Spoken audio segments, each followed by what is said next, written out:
Alright guys, so can we start the session? Am I audible to all of you? The voice is loud and clear and you can see the screen, everything is visible. Can you just put that in the chat box?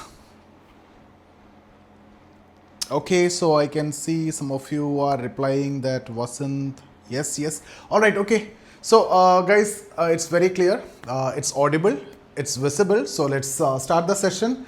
And we are going to discuss this topic, maximizing your score in sociology. So what all things we need to do with respect to sociology when we are preparing for this particular subject. So how can we score maximum mark, like in the range of, we are targeting 280 to 300 or plus this, okay.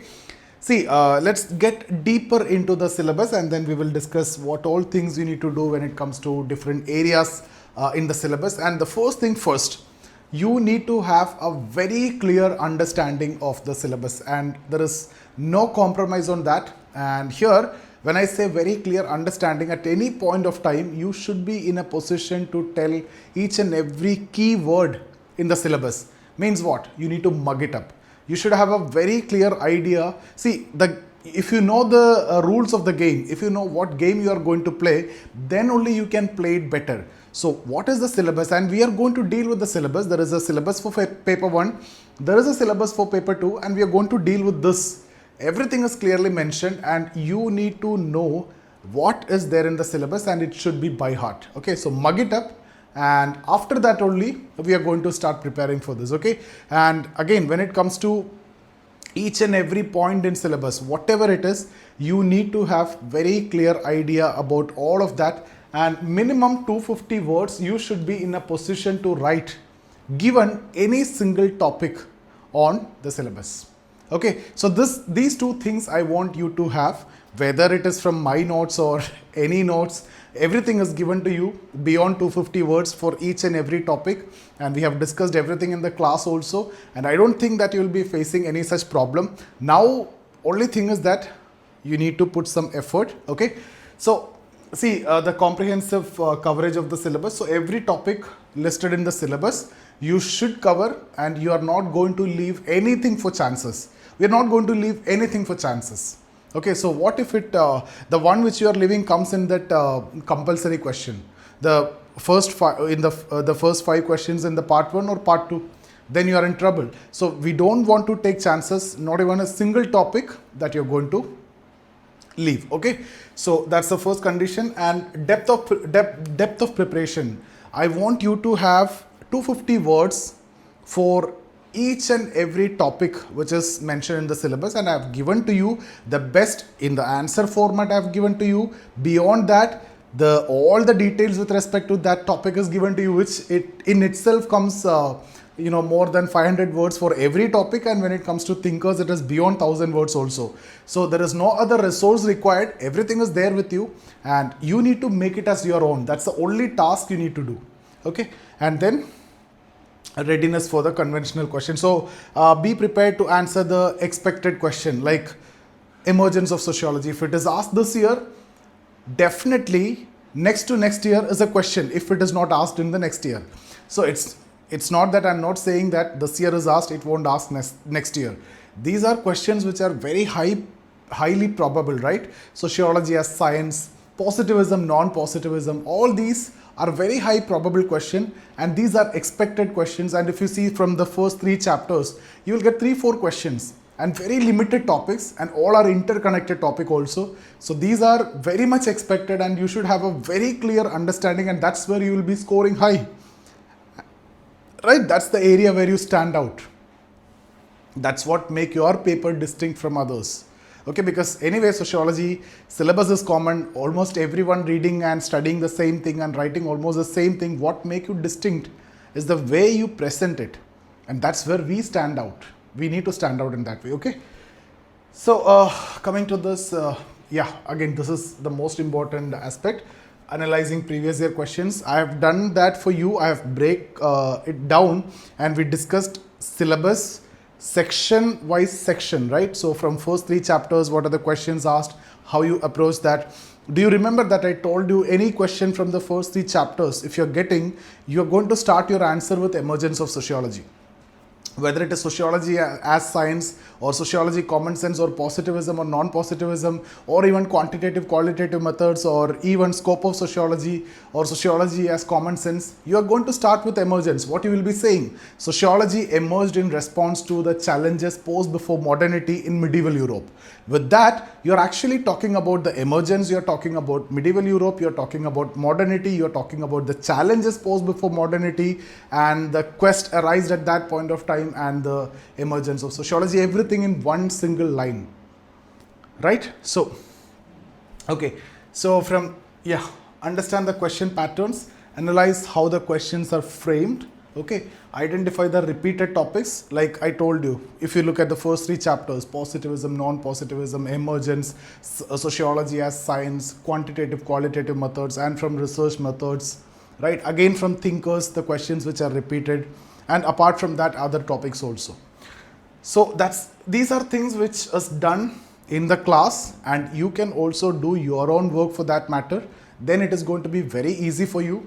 Okay, so and prepare for the similar questions. Once you have a clear understanding of what they are asking and how they are asking, then you know what to do for that, right? So that's why we did the same exercise in the class.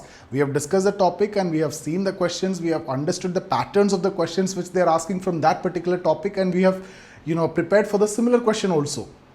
Beyond that, what we can do, right? So just follow the same across all. There are some areas where I have missed out, right, where I discussed just the topics and left it to you. That area at least you need to complete yourself. Okay. So again, effective note making. Even this also you don't want to do, just go with the PDF which is given to you. It is ultimate and concise note is what actually given to you. So every summary, the bullet points and everything is given, the flowchart is given, the block diagram is given, especially for the theories. Okay, so that's we have done, and that you can use in the answer also directly. Sometimes visual aids, that's what the block diagrams. If you remember, I have given it for almost all the thinkers and almost all the theories, right? For example, religion, the theory of religion by Durkheim, we have discussed, right? Parsons' theory, we have discussed in terms of diagrams. Okay, so this actually will help you in the quick revision towards the end. Revision is a must, so that will actually help you, and that help you to retain things very easily.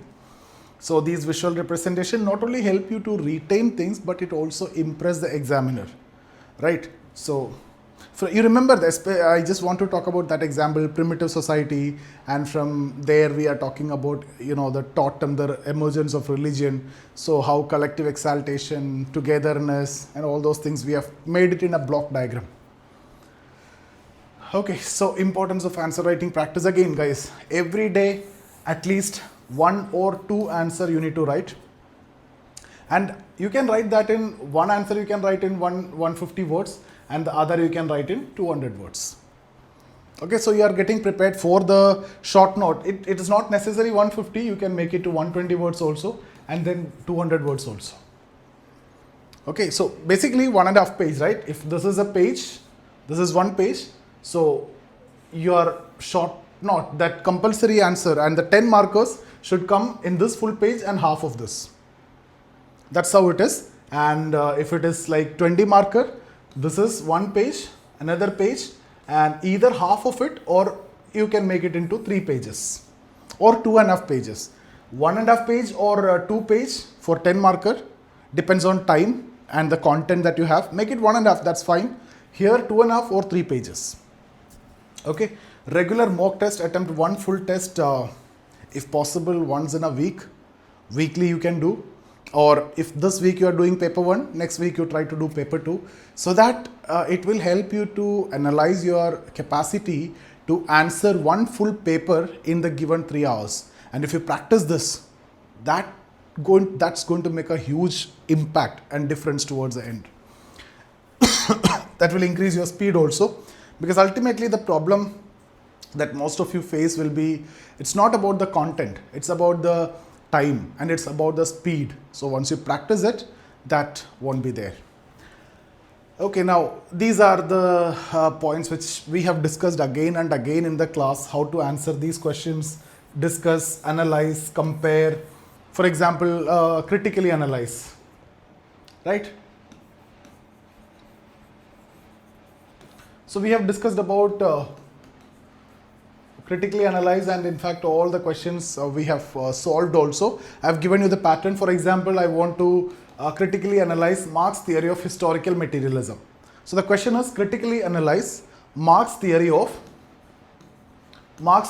historical materialism. So how I'm going to do this? I'll be, what is the structure that I follow? I'll be first writing the introduction about the Karl Marx. Okay, so I'll give you a brief about Marx in maybe 20-25 words. So I'll be writing in 20 to 25 words or 20 words. And then what I do is, I will be talking about the theory of historical materialism.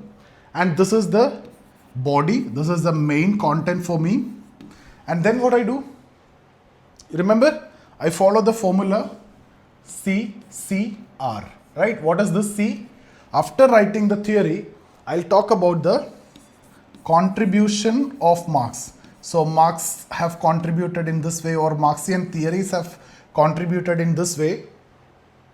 I'll mention one or two contribution, and then comes to this part, that is the second C, that's the criticism. So what I'm doing here, before I'm going for, see, critically analyze doesn't mean that criticize. Keep this in mind. Critically analyze doesn't mean that criticize. Critically analyze essentially means analyze. Bring the positives and negatives and conclusion. Okay, so it is not criticize. Then I'll talk about criticism. So I gave the intro about Marx, I talked about the theory about historical materialism, and then I'm talking about contribution, I'm talking about criticism, and finally this R, I'll be talking about relevance of Marx theory. So even though Marxian theories have been criticized on these aspects, its practical applicability, or it is utopian and his concept of communism will never come into practice and all those, but still it is relevant till the time poverty and unemployment exist, or exploitation of man by man exist, etc. Whatever, I have given a lot of contribution, a lot of criticism, a lot of relevance, at least 10 points I have given for this, and 10 criticisms each I have given for each of the theory, historical materialism, alienation, class and class struggle, etc. Okay, and then contribution also I have given at least minimum 10. You need to take 2 from this, 3 or 4 criticism, most important criticisms, and even in this criticism, what you need to do is, there are some general criticisms, and then there are some specific criticisms, right? So generally Marxian theories have been criticized, all the theories have been criticized on these ways. Macro theory, you know, it's a kind of deductive approach, etc. There are general criticisms, utopian concepts, okay, and there are specific criticism which are specific to the theories, specific to historical materialism, specific to alienation, specific to class struggle. So what you need to do, writing contribution, you can take any 2 from whatever I have given, that's your choice. 10 I have given, 2 you can select. Each of the theories I have given specific 10. I have given general 5, 4 which is applicable across the theory. So take 2 general and 3 specific. What more you need? And relevance, again take 2 out of 10 which is given, complete your answer. So this is how a critically analyzed answer need to be written. And how about discuss? Discuss means present arguments for and against. It's again the similar way. Analyze means break down into various components and make it a proper analysis.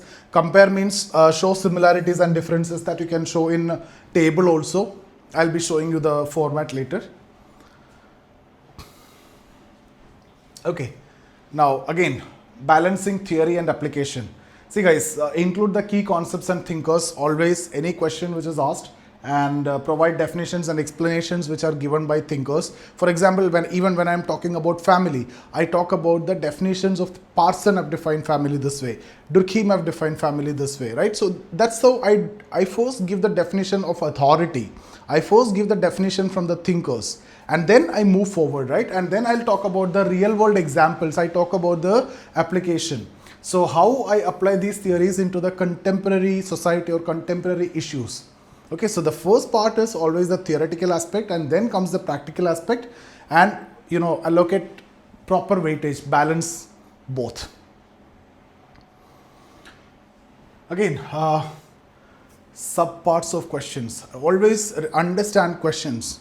Okay, always divide the question, the subparts which is asked, and give importance to each of the subparts which is asked in a question. That's very important. Identify the subparts, underline and make it different, because sometimes what will happen is you may try to, you see the question and by the time you write, you give answer to one part only. You may miss the other part, you may either forget it, or you might be keep on writing about the first part. You have to remember, you have to underline the different question, mark it as 1, 2 itself so that you won't forget it. Always keep this in mind. If you miss this, you're going to miss the mark also. If you're not answering the sub part, you won't get score for that because it is divided accordingly. Okay, time allocation. Again, divide your time appropriately for each subparts, each question. So we have taken a separate discussion on this. Watch the video. And space management, that I already have discussed how you manage that. I have an idea that if it is a 10 marker, 1.5 to 2 pages. If you are making it bigger than 2 pages, it's always better to make it bigger. Why? Because you'll get that fullness. Entire paper will be filled. This is what I did. At the same time, even if you're writing so fast, it will be legible. They will be able to read it. Right? Okay. And then complete coverage. Don't miss any single question or any single part. You have to answer every single question and try to make it full. See, always, this is again something which is very important. Capture the essence of the question. Identify the core demand. Read the question, identify the core demand, underline that. So that's the first and most important part that you need to do. The moment you see the question, understand, identify what is actually they're asking from that particular question. What is the core of the question? For example, critically analyze historical materialism. Core is about the theory of historical materialism. So understand the core and stress that part more. Okay, and then focused response based on the main point and avoid the tangents. So stay on topic and don't include irrelevant information. Right? See, that doesn't mean that if you got a question on Marx, conflict theory, you definitely have to talk about Durkheim. That is not considered as irrelevant. That is relevant because that's offering an entirely different perspective. So a balanced opinion it will bring, but avoid other things beyond these dimensions. Okay. So, and a clear conclusion is required for each of these questions. Again, the importance of substantiation, which is again very significant. All arguments, any point you make, whether it is related to family or marriage or religion or anything, if possible, not just if possible, make that point if you can substantiate with the thinkers, that's the best, or with any recent study or any statistics, etc. Okay, so always try to use thinkers or case studies or data, and that add credibility to your answer. Sometimes, see, not always, sometimes you will come to a situation where you don't have anything to substantiate. Create a case study. No one is going to Google it at that point of time. Okay, so if you see how MG and REGA help in women empowerment, if you don't know anything in this particular village, just name a village. That can be your village. See, 983 women got this benefit out of, out of the study which is conducted. 983 women, got empowered in this way, that way, like that. You can say, when you're saying, especially with respect to this number, no one is going to believe, think that it is wrong. They will actually think that this might have been a study which would have conducted, but they don't know, because no one is expected to know everything, right? So always substantiate your answer. If you're making a point, substantiate it with data, case study or thinker. That's very important. Always find supporting evidence, again using the same, and integrate these substantiation in your answer, and that will actually enhance your credibility. Always guys, this is very difficult. Clear writing, I'm not talking about, you can make it simple English, that's always better. Always simple things work. And again, remember, clear writing means handwriting. It's not that you need to have a very good handwriting, it need to be legible. But the problem is you keep on writing, the speed.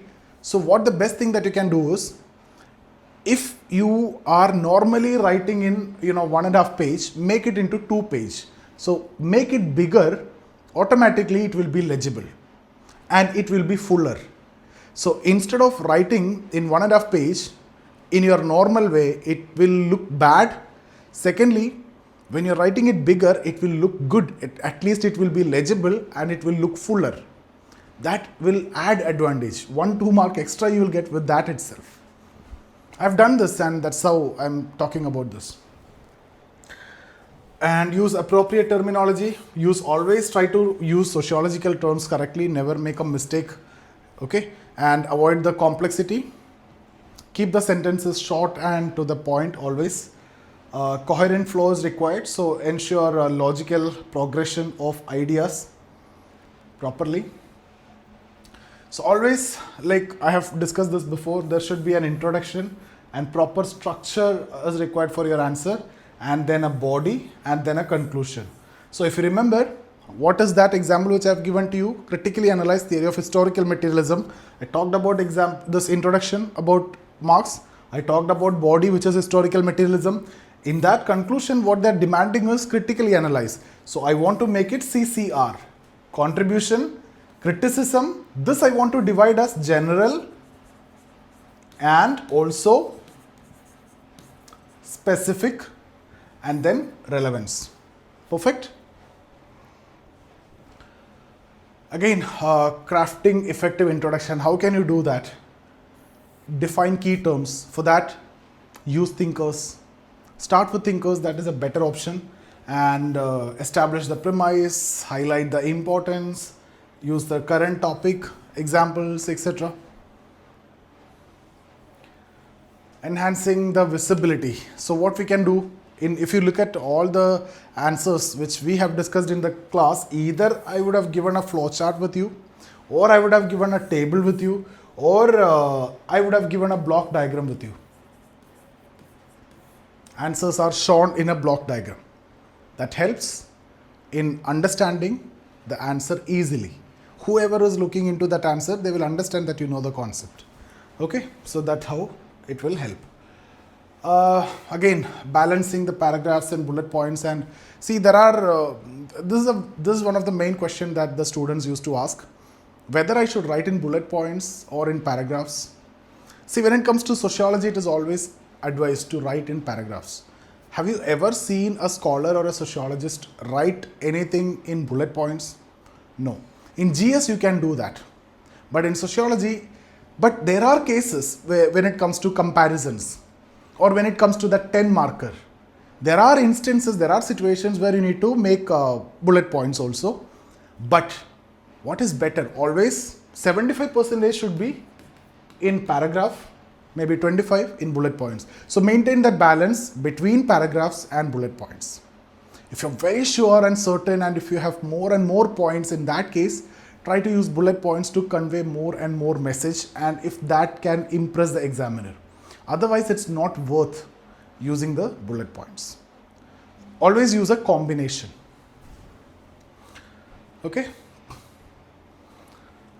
Again, comparison question, always try to go for a tabular representation, that is better. So you can divide it like this, the key concept, you can discuss comparison, concept 1, concept 2, okay, and then application you can explain in different example wise.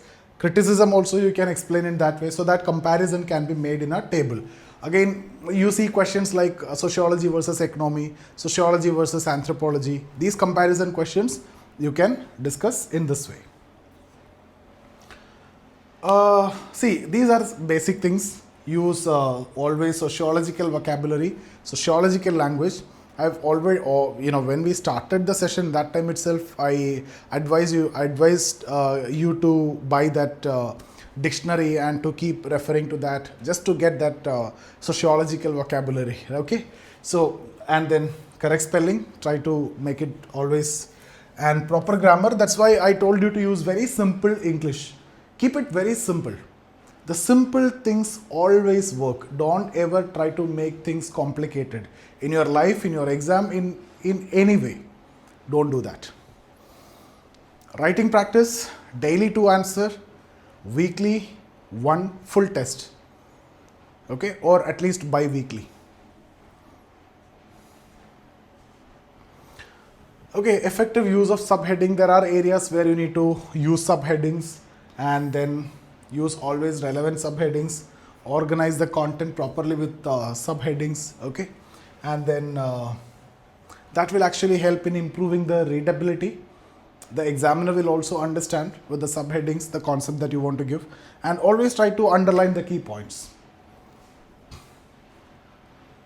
Okay, and conclusions are always important. That is the lasting impression. So that's after reading the conclusion only they are going to give you the mark. So always need to be very good. This is the always try to give for and against, the counter arguments also, the 2 versions also, and try to give a balanced conclusion, and provide a balanced view of the topic, overall interpretation. Contemporary relevance you need to give towards the end, and give a proper, strong, memorable concluding statement. Okay, now recommended books. We discussed this already. There is no point in spending time in this. We start with NCERT, but since you have the notes and you're attending the classes and everything, you just leave this. You don't want to spend time on this. Okay, just the class notes is enough, the PDF is enough, the classes is enough. Along with that, read Harlem Bose. That's it. Ritzer if it is required. So the class notes enough, the PDF enough, the questions that we discussed and the answer formats which is given, that's enough. Okay, and I can guarantee you on that. You can also read Harlem Bose so that you'll get that sociology vocabulary, and Ritzer if it is required. And paper 2 I have told you the books which is required. Okay, so that you need to cover. IGNO and Harlem Bose, Ritzer. Keep 1 dictionary always, any 1 dictionary. Paper 2, the standard text which we already discussed, and online resources, a lot of case studies and other things you can get, and contemporary issues, always get updated with the contemporary issues, economic, political, weekly, etc. And importance of test series. Again, guys, we will be having the test series, we will be having the 1-to-1 session. So that is there, but beyond that, try to write answers. I told you one complete test in a week. Okay, so regular practice is required, regular answer writing. Get the feedback from your mentor. So we will be having 1-to-1 sessions, so don't worry about that. And then when you take the test more and more, then you will be able to manage the speed, manage the time. I'm sure 100% that you will never face problem with the content. You know everything. You will not face any situation where you don't know the answer for a particular question. The problem that you're going to face, I can tell you now, it's not about the knowledge or it's not about the content. It's not about that you are not knowing the answer. It's all about the time and the speed that ultimately will come and tell me that you were not able to manage it. You know the answer. I left out 3 answers which I actually know. This is what. Okay, so you can see the toppers answers also if you want to get some ideas. Available in the internet, everything is there, open nowadays, so that's not a big deal. Analyze the content, analyze the structure, presentation tips, and you can see the improvement areas. Something which you can do apart from the analysis which you got from the mentor. Importance of current affair, of course, especially for paper 2, I told you, relevant, very relevant. You need to add the current affairs with respect to the questions which are asked, okay, to give supporting arguments, to give examples, to give case studies and everything that is required. So regularly keep updated, and I'm sure that you will be doing that. Okay, for your GS, you need to do anyway. And case studies you will get, recent case studies. The applications of theories where you will get the recent contemporary issues, contemporary relevance. So get always updated with the current affairs for sociology, which is very important. And again, sociological imagination, always try to imagine and see things from sociological perspective, even your personal experiences also.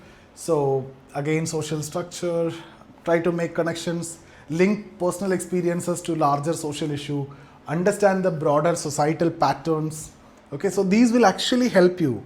So that's how I told you, if you remember, sociological vocabulary, sociological imagination, sociological understanding, sociological interpretation, and ultimately these will lead you to a sociological writing. Okay, that will fetch you the mark. Okay, so then again, analytical thinking, develop a sociological perspective in everyday life, everywhere, try to do the same. Guys, revision. You might be learning 2 topics a day. That's what we used to do. Every session I cover 2 topics. So you will be revising 2 topics daily. That is something which you need to do. And weekly, whatever we have covered, you will be revising. And then monthly consolidation, and then pre-exam consolidation. These are things which you are supposed to do. There is no point in me talking about this theoretically, but those who are not attending our classes, okay, so this I'll be uploading in YouTube, so they will see that. That's why I have mentioned that. I've added that slides. Always try to develop the critical thinking, means write the positive and negative and comes with a balanced approach. See, any theories you need to accept only with analysis, proper analysis. So question the assumption always, analyze the arguments, always examine the strength and weakness of sociological perspective, consider alternatives always. Any such option is there, possibility is there, always try to consider the alternative. You remember that we have already discussed that in our theories, functional alternative. In the paradigm, the functional paradigm we discussed. Okay, so there also we discussed about alternatives. So this is nothing from outside, it's from your theory that you have learned in Merton. Okay, and evaluate the evidences, supporting evidence and everything. Guys, always very important, set the goals. It need to be very clear. Maintain that motivation. If you need to complete it in time, if you need to crack this exam, it's a long process. Maintain that motivation, set weekly goals, monthly goals, 3-month goals, and try to achieve that step by step. Okay, so, and always try to monitor, track the progress, and this is why you need to have a mentor who can understand you, someone who need to evaluate you from outside also. If you are leaving everything to yourself, it may not work. So you need a mentor who's there to support you, who can understand you in the entire journey. Okay, always reward yourself. You have done very well in the test series, means go out, have some, spend some time and then come back and then study again. So stay positive always. Again, final tips for success, I would say regular practice, a balanced approach for your preparation, and keep learning and always do things which are based on the goals. Okay, so guys, that's about this session. I hope I've made it very clear how to answer and everything. We discussed this again and again in each of our sessions, but here I just try to consolidate it. That's why I went faster and I skipped many of the slides, because this is boring for you. We are repeating the same again and again in every lectures, and that's it. Okay, so I'll see you guys again in the next session, and thank you so much. See you. Any questions? Yeah, what I'll do is, I'll stop recording this and then I'll come back to you. Just give me 1 minute. Let's take a break. Okay, let's take a break for 5 minutes. I'll be coming back. Okay, so see you guys. Just 5 minutes. Sanjay, I'll be answering this question. Okay, don't worry. Guys, we'll take a break for 5 minutes and we'll be coming back.